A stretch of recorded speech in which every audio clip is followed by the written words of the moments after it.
Team, what a great staff meeting today. Thank you so much for bringing life change stories and hearing. I love hearing the ways that you are seeing God work at our church, or the way you're experiencing God working through you in the lives of the people that he brings.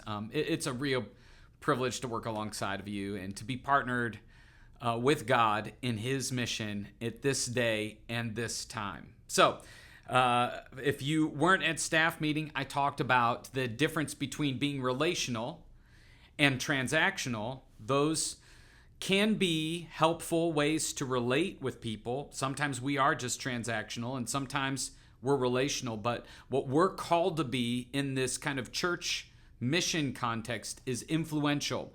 And influential is learning how to apply the right pressure to help move someone from where they are to where God needs them, or where we could see their potential being next. If you're just relational, you tend not to push. If you're just transactional, you tend not to really care. You just want to use people to fill slots, get work done, and move on. But influential has elements of relationship and yet is willing to purposefully challenge someone to take a next step.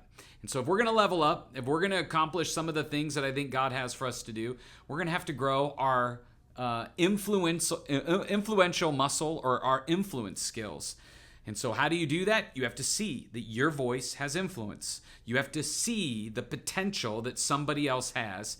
And then you have to find ways to graciously, courageously, sometimes consistently apply pressure without becoming transactional or without drifting only into relational. And so it is a tension of sorts to manage.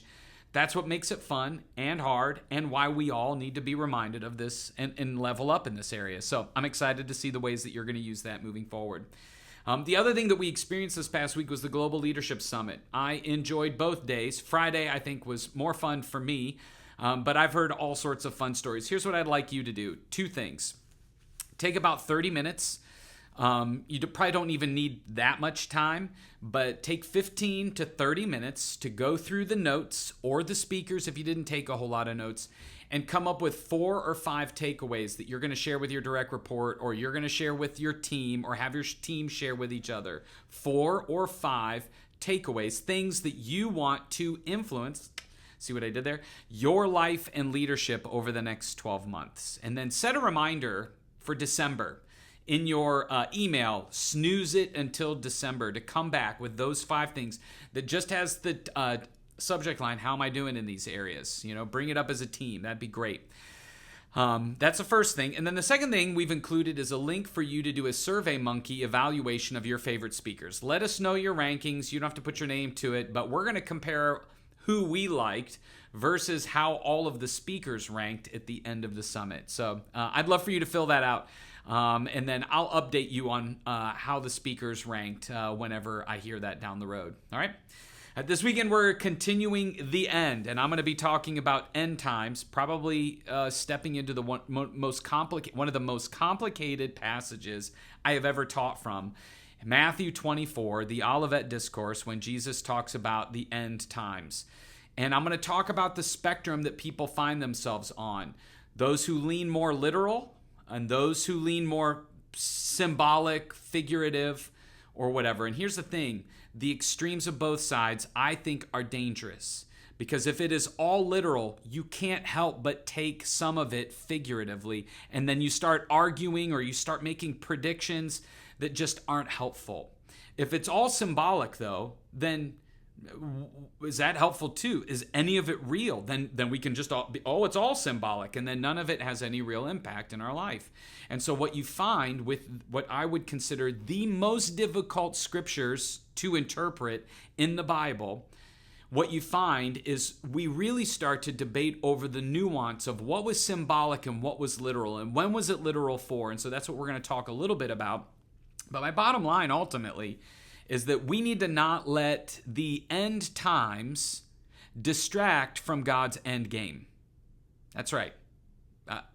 I think when Christians get all caught up in looking at the news and what's happening in the world and trying to literally interpret the book of Revelation for our life today at the expense of living out our God-given mission for the time that we do have left, I think Satan would love nothing more than for us to get all distracted by what's chaotic in the world, what's wrong with the world, where's the Antichrist, is the rapture coming, and miss the day-to-day opportunities to introduce people to Jesus. And so don't let the end times distract you from God's end game. And so we're going to talk about that this week.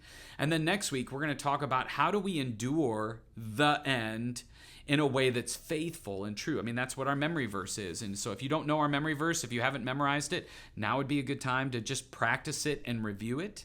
That we would remain faithful to the end, believing in God as firmly as we did when we first believed, because if we make it to the end, and I'm paraphrasing, then we will receive all that Christ has for us. The promise is that the best is yet to come. Like wherever you're at on amillennial, postmillennial, rapture, all of that stuff, the details of the Olivet Discourse in the book of Revelation, here's what all Bible-believing Christians believe. Jesus is coming back. The closer we get to that, the harder it's going to get in some ways for Christians.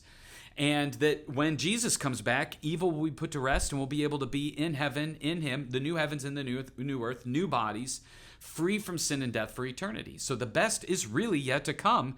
And there's some hard things that we are going to have to endure to varying degrees the closer we get to the end. And so that's what we're going to be talking about. I'm excited about that. So just a final reminder, though, that's this weekend. Next week, we have Launch, and this is our opportunity to infuse vision into our dream team, encourage them, and give them a little picture of where we're going to be headed over the next year. I'm excited for some of the things that we're going to be sharing with them. But while you're thinking of it, make a little reminder to dig out that black Script You Matter shirt so that it's all ready to go next week. All right? Love being on the journey with you guys. Thanks for the many ways that you serve God, serve our church, have fun with each other. It's a privilege being on the team with all of you. See ya.